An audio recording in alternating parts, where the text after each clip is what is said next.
বিসমিল্লাহির রহমানির রহিম।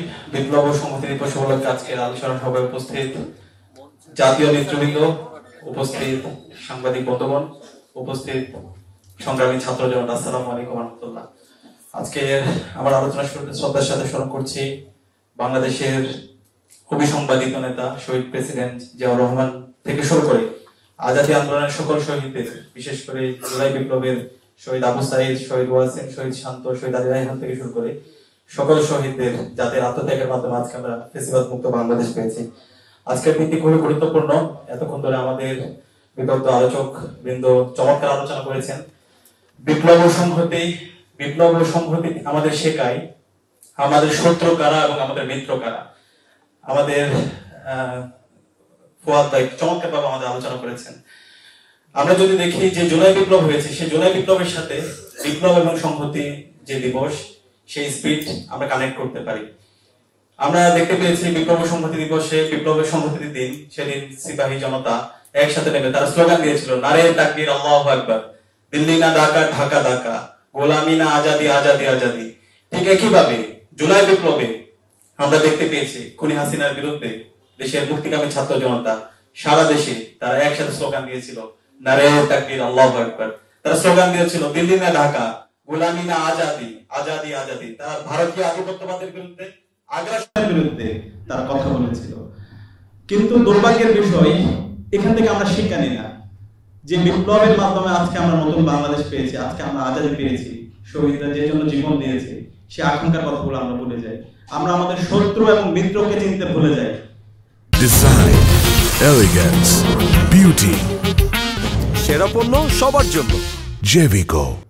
আমাদের এই 7 নভেম্বরের মাধ্যমে মেজর শহীদ প্রেসিডেন্ট জিয়াউর রহমানকে মুক্ত করে সিপাহী জনতা। শহীদ জিয়ার অবদান আজকের এই বাংলাদেশ। শহীদ জিয়া বাংলাদেশকে দেখিয়েছে কিভাবে গণমানুষের জন্য কাজ করতে হয়, কিভাবে সবাইকে নিয়ে কাজ করতে হয়, দেশের স্বাধীনতা, সার্বভৌমত্ব, অখণ্ডতার জন্য কিভাবে কাজ করতে হয়, কিভাবে বহুদলীয় গণতন্ত্র প্রতিষ্ঠা করতে হয়।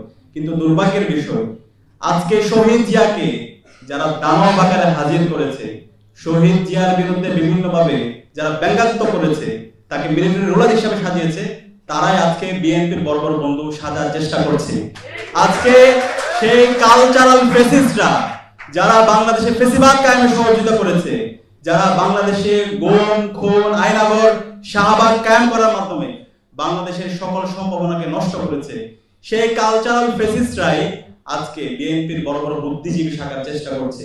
আমাদের এই জায়গা অবস্থান পরিষ্কার, এই কালচারাল ফ্যাসিস্টদের বিরুদ্ধে আমাদের সবার অবস্থান পরিষ্কার করতে হবে। সেটা জামাত হোক, সেটা বিএনপি হোক, সেটা এনসিপি হোক, বাংলাদেশের যত রাজনৈতিক দল হোক, কালচারাল ফ্যাসিবাদের বিরুদ্ধে আমাদের লড়াই সংগ্রাম জারি রাখতে হবে। তারা এই জাতীয় শত্রু। বাংলাদেশের ভবিষ্যতে যদি কোনো সংকট তৈরি হয়, এই কালচারাল ফ্যাসিস্টরাই করবে। তারা এই দিল্লির দালালি এখানে করবে, তারা এখানে বাকশাল কায়েম করবে, তারা আবার এখানে শাহবাগ কায়েম করবে। সুতরাং তাদের বিরুদ্ধে আমাদের সব সময় প্রতিবাদ, প্রতিরোধ জারি রাখতে হবে। মেজর জিয়াউর রহমানের অবদান আমরা জানি। বাংলাদেশের পার্বত্য চট্টগ্রামে আজকের যে অখণ্ডতা, আজকে যে আমাদের দেশের স্বাধীনতা, সার্বভৌমত্ব উচ্চ অবস্থায় আছে, মেজর প্রেসিডেন্ট জিয়াউর রহমানের গুরুত্বপূর্ণ অবদান। তিনি শুধুমাত্র পাহাড়ের জন্য কাজ করেন না, সমতলের জন্য কাজ করেছেন।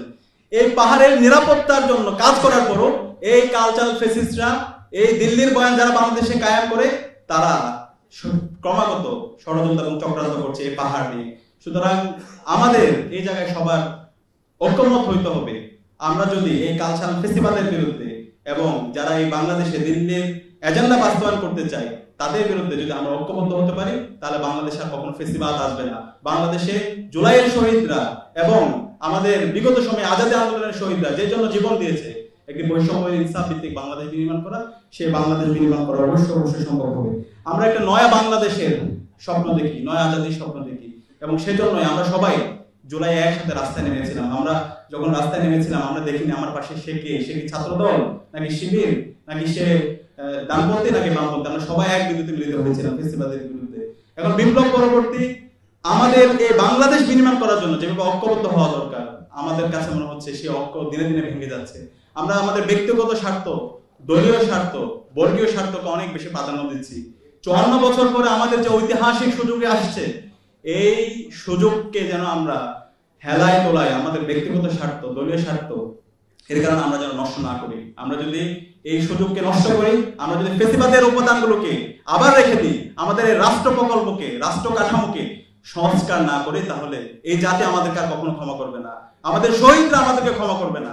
আমি সে কারণে সকল রাজনৈতিক দল আছে, এখানে বিএনপির প্রতিনিধি আছে, জামাতের প্রতিনিধি আছে, অন্যান্য দলের প্রতিনিধি আছে, আমি সবাইকে অনুরোধ করব এখনই সময় আমাদের এই রাষ্ট্র থেকে ফেসিবাদের যে উপাদানগুলো আছে সেগুলোকে সমূলে উৎপাদন করা এবং নতুন রাজনৈতিক সংস্কৃতি বিনির্মাণ করা।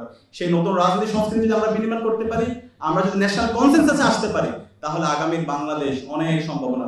আমি আশা করব সেই জায়গায় আমরা সবাই ঐক্যবদ্ধভাবে, জুলাই যেভাবে আমরা রাজপথে নেমেছি, আমরা বিপ্লব পরবর্তী এই স্বপ্নের বাংলাদেশ, শহীদদের আকাঙ্ক্ষার আলোকে বৈষম্য ইনসাফ ভিত্তিক বাংলাদেশ বিনির্মাণ করার জন্য সবাই ঐক্যবদ্ধভাবে লড়াই করবো। সে আহ্বান জানিয়ে আমি আমার কথা শেষ করছি। আসসালামু আলাইকুম।